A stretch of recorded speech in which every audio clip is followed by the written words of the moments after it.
Hi guys, welcome to my YouTube channel Science Classes by Diksha Jain. This is Diksha ma'am here, and in this video I'm going to continue the chapter microorganisms.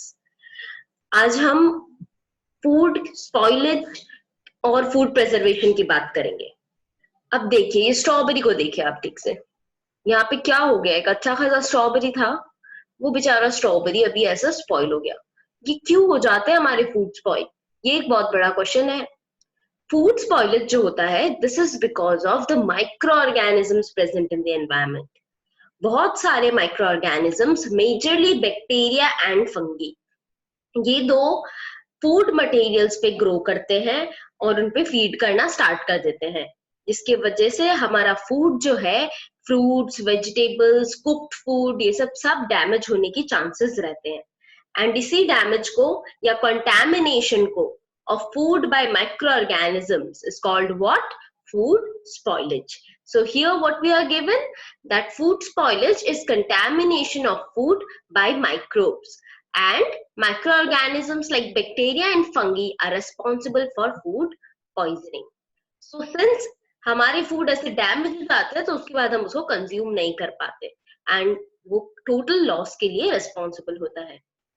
Now let's see what is given in the next part. It is given that what are the indicators that help us to decide whether or not a given food sample is spoiled. आपको कैसे पता चलेगा कि कोई भी दिया हुआ food sample खराब है या आप उस पर फीड कर सकते हो? तो तीन मेजर इंडिकेटर्स होते हैं. फर्स्ट जो है दैट इज ऑर्डर. ऑर्डर मतलब स्मेल. अगर आपके फूड से खराब स्मेल आ रही है, फॉल स्मेल, तो उस केस में आपका फूड के खराब होने के चांसेस ज्यादा है.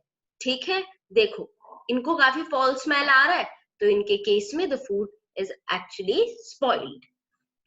Next indicator is taste. If suppose you are eating some food and it does not taste good, आप खा रहे हो बट खराब टेस्ट आ रहा है, तो उस केस में ऐसा हो सकता है कि आपका फूड जो है वो स्पॉइल्ड है. And last indicator is colour. Certain times food का कलर चेंज हो जाता है because of spoilage, and colour change होने से आपको पता चलेगा that the given food is spoiled. यहाँ पे देखो इस फ्रूट का कलर चेंज हो गया, ग्रेइश होके फिर ब्लैकिश. वैसे आप बनाना का भी ऑब्जर्व कर सकते हो, येलो होता है फिर ब्लैकिश हो जाता है इन कलर. और बहुत सारे वेजिटेबल्स में, ब्रेड में आप ये ऑब्जर्व कर सकते हो. तो अगर किसी भी फूड का ऑर्डर, टेस्ट या कलर चेंज होता है, तो उस केस में हम ये बोल सकते हैं कि गिवन फूड जो है वो स्पॉइल हो गया है. नाउ वी आर गिवन कि क्या होगा अगर आप स्पॉइल फूड को कंज्यूम कर लोगे. अगर आप ये स्पॉइल फूड को कंज्यूम कर लेते हो तो आपकी बॉडी फूड पॉइजनिंग से सफर कर सकती है. Now what is food poisoning? It is actually a combination of several symptoms. जैसे आपको वॉमिटिंग हो सकती है, आपको डायरिया हो सकता है, आपको इलनेस फील हो सकती है, and in severe cases because of food poisoning death भी हो सकती है. तो कभी भी याद रखिएगा, वेस्ट फूड जो स्पॉइल्ड है उनको आपको कंज्यूम नहीं करना है. You should be selective of what you are eating. यहाँ देखिए इनकी हालत हो गई बुरी बिकॉज उन्होंने कुछ बुरा स्पॉइल्ड सब्सटेंस कंज्यूम कर लिया था. उसके बाद कंटिन्यूअस वॉमिटिंग, इलनेस और डायरिया होने के चांसेस ज्यादा होते हैं. कंटिन्यूअस होने से डेथ भी हो सकती है. Now, अगर आपको अपने फूड को स्पॉइल होने से बचाना है तो क्या करना होगा? तब आपको फूड प्रेजर्वेशन फॉलो करना होगा. Now, what is food preservation? It is the process by which spoilage of food by microorganisms is prevented. तो कैसे प्रिवेंट करेंगे ये हम कमिंग स्लाइड्स में पढ़ेंगे. अभी पढ़ लेते हैं कि क्या एडवांटेजेस है फूड प्रिजर्वेशन का. आपको क्या एडवांटेजेस होंगे अगर आप फूड प्रिजर्व करोगे. First is that it reduces wastage due to storage. हमारे यहाँ घर में और मार्केट्स में बहुत सारा फूड ऑलरेडी स्टोर करके रखा जाता है फॉर इनटेक. टाइम से टाइम पे यूज करने के लिए उनको हम स्टोर करके रखते हैं. तो अगर आप फूड को प्रिजर्व करके रखोगे, only there is a chance कि आप लॉन्ग टाइम तक उसको वेस्टेज से बचा सकते हो. Second is that it increases the shelf life of food item. Now what is shelf life? मतलब स्टोरेज टाइम, कितना टाइम तक आप उसको रख पाओगे.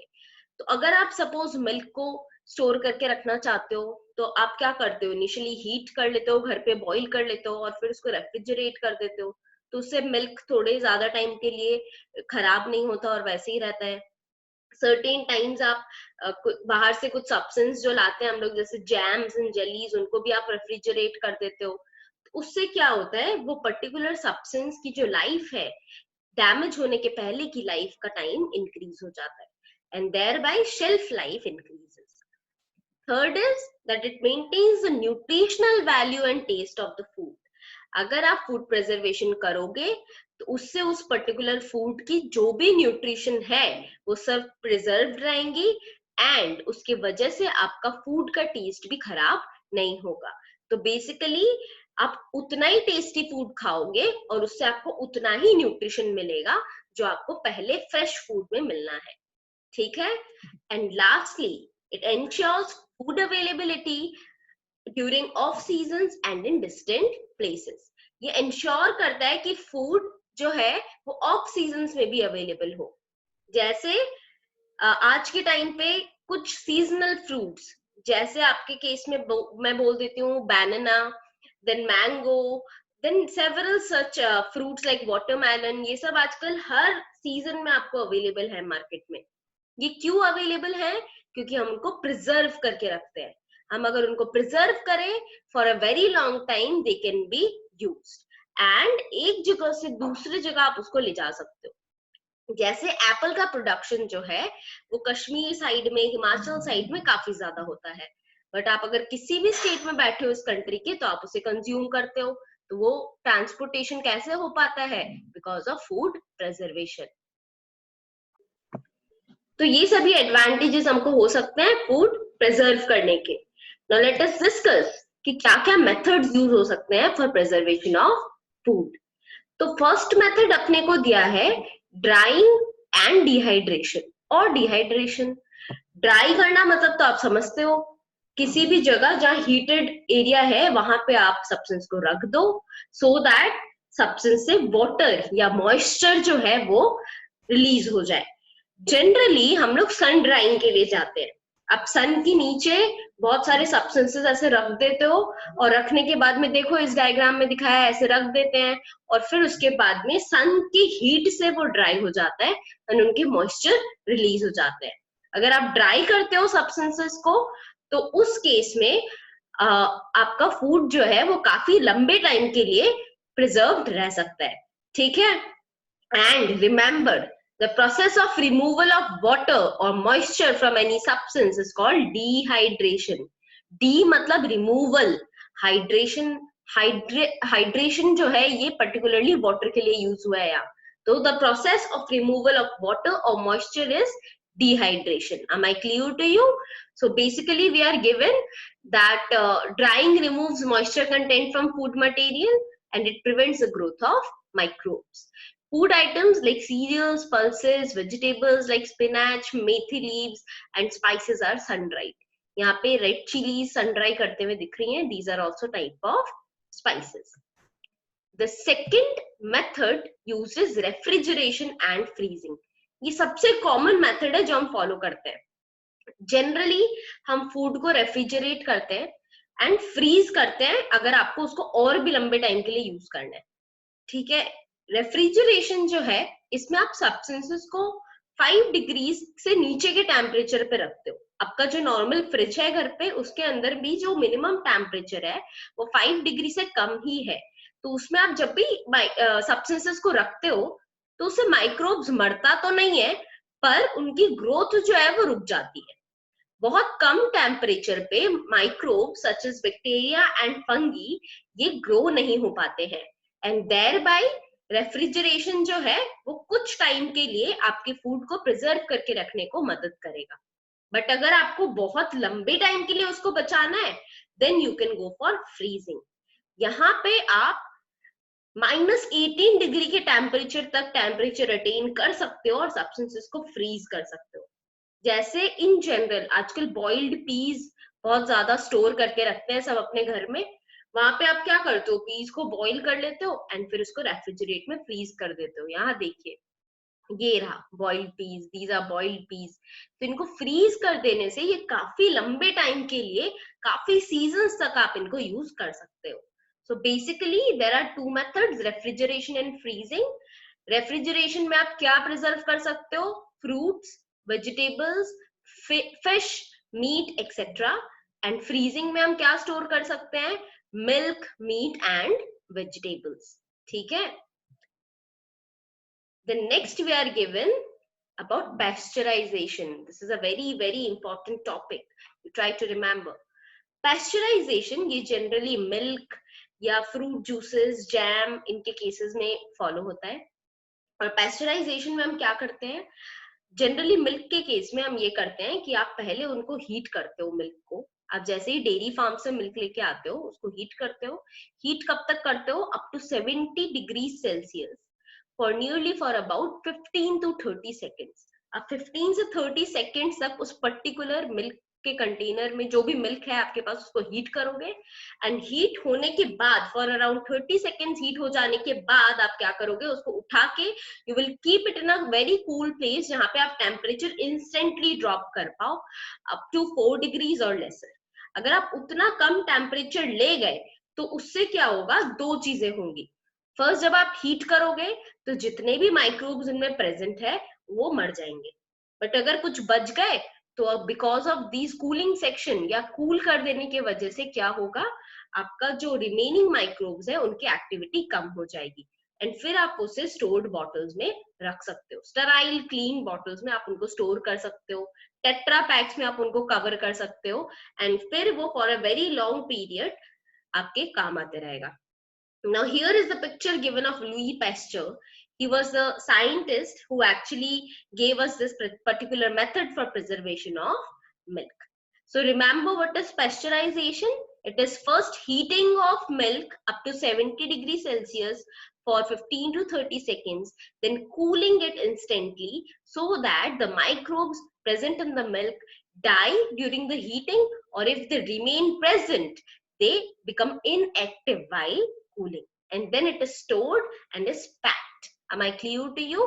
And which scientist is responsible for giving us the process of pasteurization? He is Louis Pasteur. Very good. अब देखिए, milk, ये कैन तो आपने देखा ही होगा अमूल ताजा का, वेरी कॉमन नाउअडेज। ये पैस्चराइज्ड मिल्क होता है। रियल फ्रूट जूस, टॉपिकाना, जो भी आप कंज्यूम करते हो मार्केट में, ये सब भी पैस्चराइज्ड होते हैं। एंड ये अपने को दिया हुआ है bottle of beer. Beer, wine, इन सबको भी पैस्चराइज किया जाता है, इसीलिए ये काफी लॉन्ग टाइम के लिए डैमेज नहीं होते। ठीक है। Now the next step given to us is adding common salt. Very simple, very easy. सबके घर में नमक तो है ही। अब क्या करोगे? अगर आपको किसी भी सब्सटेंस को डिहाइड्रेट करना है, डिहाइड्रेट मतलब क्या? वाटर रिमूवल उनका करना है और फिर उनको स्टोर करना है, तो उस केस में आप कॉमन सॉल्ट ऐड कर दोगे। कॉमन सॉल्ट एक डिहाइड्रेटिंग एजेंट है। ये सब्सटेंस को डिहाइड्रेट करता है और उसके बाद माइक्रोब्स जो है उनका जो सेल होता है उसमें से वाटर रिलीज हो जाता है। बिकॉज सॉल्ट तो सब जगह से वाटर लेगा, तो माइक्रोब के सेल से भी वो वाटर ले लेगा। इन टर्न क्या हो जाएगा? Microbes won't be able to grow. और ये मेथड किस में यूज होता है? It is used for preservation of meat, fish, amla, raw mangoes etcetera. ठीक है। मीट और फिश के लिए ये बहुत कॉमनली यूज्ड मेथड है, और इसीलिए इस वजह से आप इनको ट्रांसपोर्ट कर सकते हो from one place to the other. Am I clear? Yes. The next step is adding sugar. Sugar add करने से भी आप प्रिजर्व कर सकते हो। ये तो थोड़ा इंटरेस्टिंग है, सुना है क्या आपने पहले? तो ऐसा है कि आप अगर शुगर भी ऐड करो तो वो भी डिहाइड्रेटिंग सब्सटेंस जैसा एक्ट कर सकता है, and because of which microbes की ग्रोथ इनहिबिट हो जाती है। एंड ये किस चीज को प्रिजर्व करने में यूज होता है? जनरली स्वीट चीजों को प्रिजर्व करने में यूज होता है, जैसे जैम्स, जेलीज एंड स्क्वॉशेस। यहाँ पे बहुत सारे फ्रूट जैम्स का डायग्राम दिया है। इनके ऊपर हम ऐसा शुगर सिरप या शुगर डाल के मार्केट में सेल कर सकते हैं, या आप अपने घर पे हाउस होल्ड में उसको for a very long time you can preserve it. Am I clear? So let's move on to the next step. The next step is preservation by oil and vinegar. Oil and vinegar का use आपने pickles में देखा होगा अपने घर पे। Oil and vinegar generally pickles को preserve करने के लिए यूज होता है, बिकॉज बैक्टीरिया जो है वो ऑयल के प्रेजेंस में या विनेगर के प्रेजेंस में सरवाइव नहीं कर सकते हैं। बट बहुत सारे वेजिटेबल्स को भी ऐसे स्टोर किया जाता है, जैसे पिकल्ड क्यूकम्बर्स होते हैं, विनेगर में आप क्यूकम्बर्स को रखते हो, अनियन को रखते हो, उससे क्या होता है अनियन या क्यूकम्बर या बाकी वेजिटेबल्स जो है वो डैमेज नहीं होते। सो the use of oil and vinegar prevents the spoilage of pickles because bacteria cannot live in such an environment. And what is given? That vegetables, fruits, fish and meat are often preserved by this method. तो याद रहेगा ये आपको। ये देखिए yummy yummy अचार का photo दे दिया है, यहाँ पे देखिए कितना सारा ऑयल एक्स्ट्रा में ऐड किया हुआ है, सो दैट अनवांटेड बैक्टीरिया यहाँ पे ग्रो ना हो एंड आपके पिकल्स जो है वो प्रिजर्व्ड रहे। ठीक है। Now in the next part we are given that we can preserve food using some chemicals. अब अगर आप कुछ भी पहले जितने भी मेथड्स हमने पढ़े अगर आप उसके लिए नहीं जाना चाहते हो, या आपकी एक ऐसी यूनिट है जहां आप मैन्युफैक्चर करोगे फूड और मैन्युफैक्चर करके आपको उसको बहुत दूर तक सेल आउट करना है, तो उस केस में the best thing that you can go for are chemicals. कुछ केमिकल्स होते हैं which are used to check the growth of microorganisms in a food, and those chemicals are called preservatives. See here we are given the chemicals which are used to check the growth of microbes are called preservatives. और इसके दो major examples हैं, first is sodium benzoate and second is potassium metabisulfite. Am I clear to you? And these are used in preservation of jam, ketchups and squashes. कोई problem होगी आपको यहाँ? I hope कोई problem ना हो। And चलते हैं अपने लास्ट स्टेप पे, which is storage and packing. अब आप क्या करोगे, बहुत सारा सब्सटेंस जो है वो ऑलरेडी स्टोर करके एयर टाइट कंटेनर्स में पैक्ड रहता है। जैसे आजकल आपको मार्केट में ड्राई फ्रूट्स मिल जाएंगी, बहुत सारे सील्ड वेजिटेबल्स मिल जाएंगे जो एकदम सील एकदम पैक्ड रहते हैं कंटेनर के अंदर या अपने पैकेट्स के अंदर एयर टाइट पैकेट्स में, और वहां से फिर सब्सटेंसेस डैमेज नहीं होता।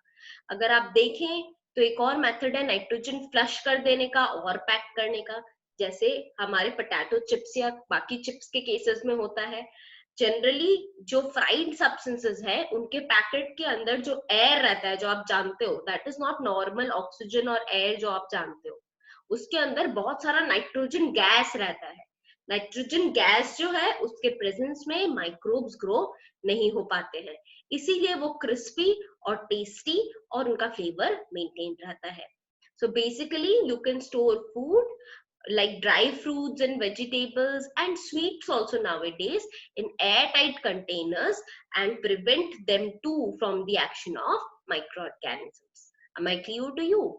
So in today's video we discussed about what is food spoilage and how you can prevent food spoilage. हमने बहुत सारे methods पढ़ लिए। I hope आपको समझ आया होगा। If आपको समझ आया है तो please hit the like button, share it with your friends and subscribe my channel. In the next video, I am going to discuss about the nitrogen cycle. So stay tuned to my channel. Bye-bye.